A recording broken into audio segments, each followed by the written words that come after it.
Misi kita yang keempat, memberdayakan masyarakat untuk turut serta dalam meningkatkan ketahanan pangan, ya.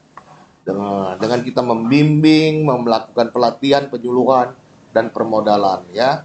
Jadi seperti misalnya kita di rumah-rumah, ya, di rumah-rumah, di halaman rumah menanam tanaman hortikultura, ya, contohnya misalnya kita menanam jamur, jamur merang, ya kan, kemudian kangkung, ya, di dalam ember, ya, kangkung dengan ikan apa namanya itu uh, ikan lele, jadi bisa di dalam ember yang besar, di atasnya kita buat tanaman kangkung, di dalamnya lele, sehingga bisa dikonsumsi oleh masyarakat, oleh umat, dan bisa juga menjadi penghasilan tambahan bagi masyarakat.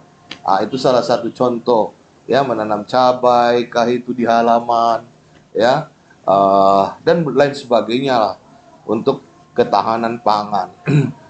Kemudian yang kelima, misi kita men-scale up dengan memberikan pelatihan, pendampingan, bimbingan, dan pembinaan kepada UMKM, ya, agar menjadi usaha yang investable, ya. Pertama memang bertahap kita naikkan, ya, dari mikro ke kecil, kecil ke menengah, menengah ke besar, atau menjadi corporate nantinya, dan menjadi usaha atau perusahaan yang investable, yang bisa kita beri modal, ya, kita berikan tambahan modal, ya, sehingga bisa diputar dana koperasi di sana dan menghasilkan dengan membagi nisbah, ya, baik itu mudharabah maupun murabahah nantinya, sehingga kita juga mendapatkan SHU setiap tahunnya, sisa hasil usaha, ya.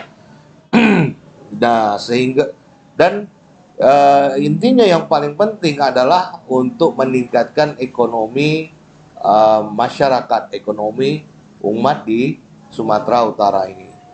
Ya, kemudian yang keenam, kita punya misi menjembatani antara investor dengan pengusaha, ya.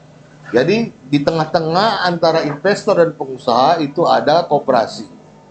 Tugas koperasi adalah bagaimana menjaga dana investor tetap aman, ya.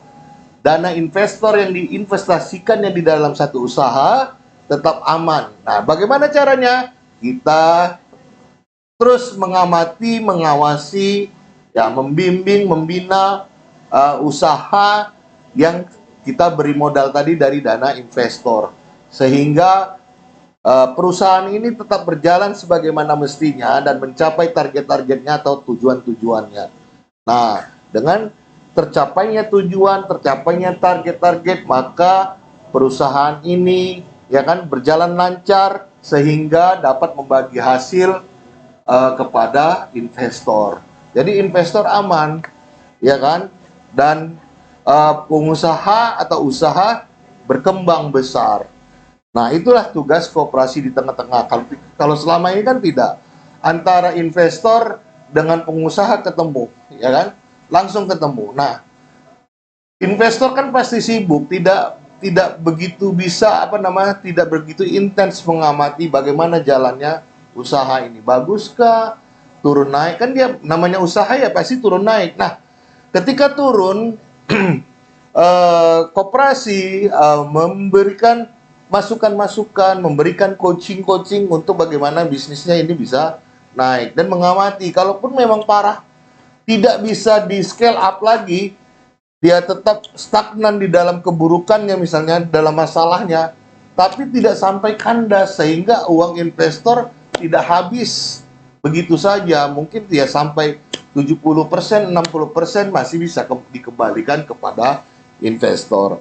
Jadi itu dia manfaat koperasi ada di tengah-tengah antara investor dan pengusaha. Ya, kemudian misi kita yang ketujuh adalah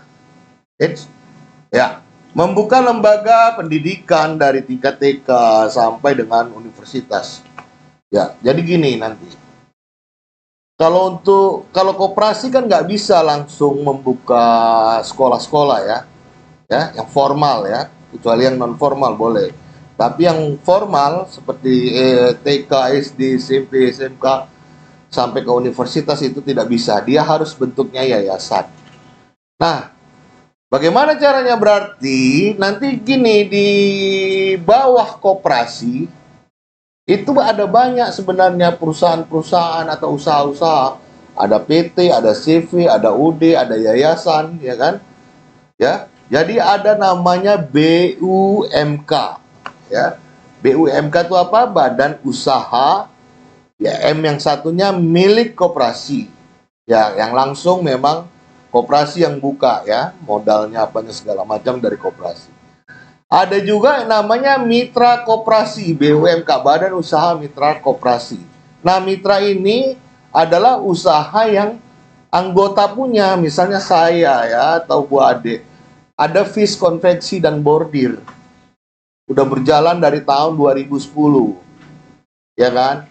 Nah, Bu Ade itu tergabung atau menjadi anggota ataupun pengurus di koperasi KPIBP. Sementara dia punya FIS konveksi dan bordir. Nah, ini sinergi. Gitu lah. Jadi mitra. Koperasi bisa aja ini misalnya mendapatkan orderan dari satu perusahaan ya karena ada kerjasama ya. Nah, ketika ada yang membuat seragam ya kita tinggal hubungin karena kan kita memang memasarkan produk-produk dari anggota ya kan. Nah, tinggal hubungi Bu Ade ini ada pekerjaan ini itu namanya mitra. Tapi kalau yang milik koperasi memang koperasi yang mengelola, koperasi yang punya modal ya, koperasi yang apa begitu. Nanti keuntungannya dibagi hasil untuk SHU untuk anggota seluruh koperasi sesuai dengan proporsionalnya. Itu dia. Jadi membuka sekolah itu nanti di bawah yayasan ya.